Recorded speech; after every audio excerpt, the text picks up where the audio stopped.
nós estamos aqui hoje com mais um programa Sala de Visitas e hoje nós temos aqui presente, eu sou o vereador Eliseu Gabriel, aqui de São Paulo, e hoje nós estamos aqui com o escritor Pedro Bandeira.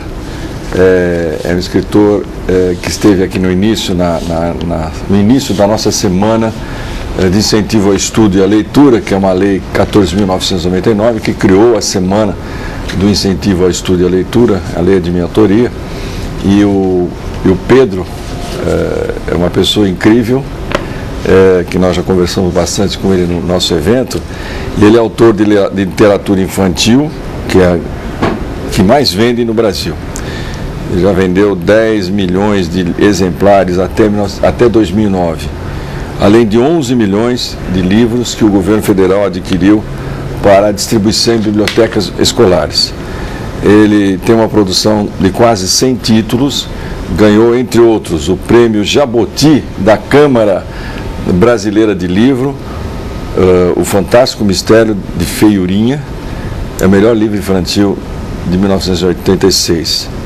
Então, ele está aqui, o nosso querido Pedro Bandeira, que é um sucesso fantástico. Como é que é essa história de escrever para criança? Você já não é tão moço, mas você é moço ainda. Estou mocíssimo. Mocíssimo, né? Você vou fazer escreve 70 anos só? Moço, né? Escreve para criança. Agora.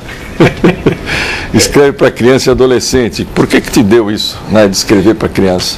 Bom, que bom você ter me chamado, viu, porque eu tenho uma honra de estar aqui na Câmara de Vereadores de São Paulo, que me fez uma honra fabulosa, porque eu nasci em Santos, mas eu sou um dos poucos que é cidadão paulistano de carteirinha. Olha. Porque eu ganhei o título de cidadão que esta Câmara me ofereceu. Merecidíssimo. Muito obrigado. Estamos orgulhosos por tê-lo como compatriota. Compatriota é exagero, mas conterrâneo. Compatriota, né? Agora tira a carteirinha. Paulistano de carteirinha, não é brincadeira, não. Mas eu também tenho acompanhado muito a educação municipal na minha cidade e que tem melhorado bastante. Você sabe que o grande desafio do Brasil, de São Paulo, do estado, do Brasil inteiro, é a educação. Tá?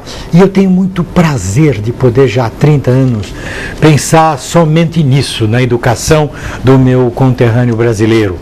Eu venho do jornalismo, não imaginava que ia me tornar escritor, nem profissional, nem para adultos, para ninguém. Mas você era jornalista? Eu era jornalista, como a minha vida inteira fui jornalista, e lá por quase, já com 30 anos de idade, comecei profissionalmente a fazer curtas histórias para revistas de banca. Fiz isso durante quase 10 anos, até que eu já tinha dezenas de histórias publicadas, e veio a ideia, por que não fazer um livro? Eu não conhecia essa ideia da literatura adotada em escola, eu não sabia. Trabalhava com coisa de banca, não sabia. Me disseram, não, hoje é muito necessário, há pessoas que escrevam para crianças, para adolescentes. Aí experimentei, fiz o primeiro livro, me gostei. A partir de então, que eu comecei a estudar e ver o desafio que é lutar e apoiar a educação no Brasil. Fico feliz de estar justamente com você, que é o vereador da educação na minha cidade de São Paulo, e que está fazendo a Semana da Leitura e da Escola.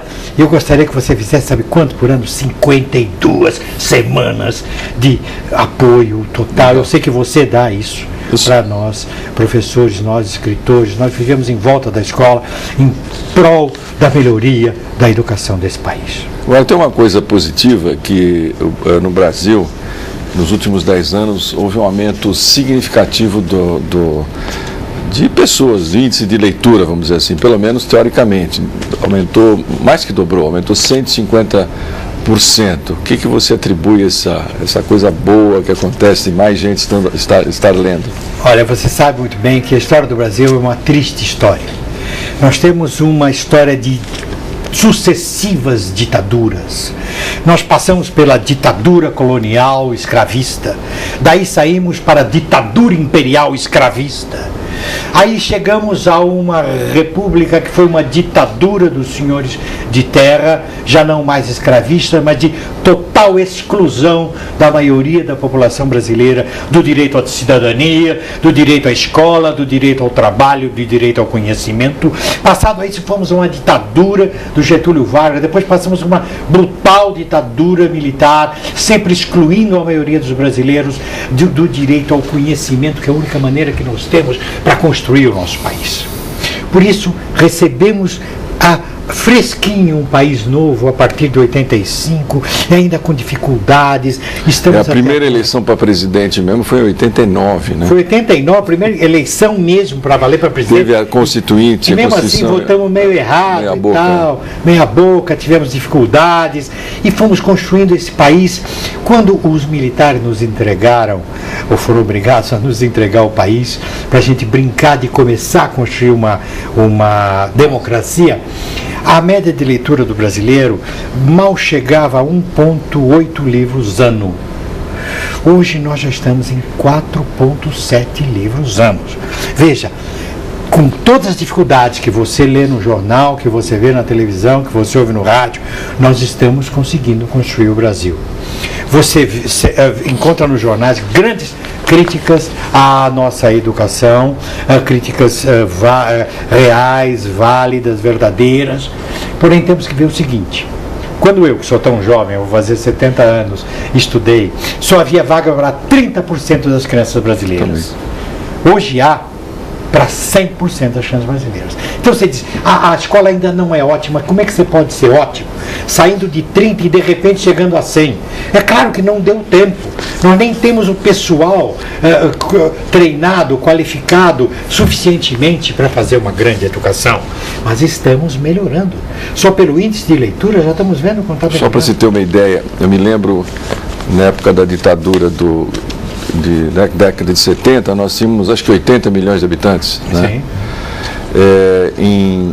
De lá para cá, são 35, 40 anos, nem 40 anos, 35 anos, de 75 para cá, 35 anos, nós crescemos o tamanho de uma Itália, duas Itálias. Duas Itálias. É impressionante. Como é que você pode dizer? Ou duas Espanhas, uma Itália e meia, vamos dizer. Veja que desafio.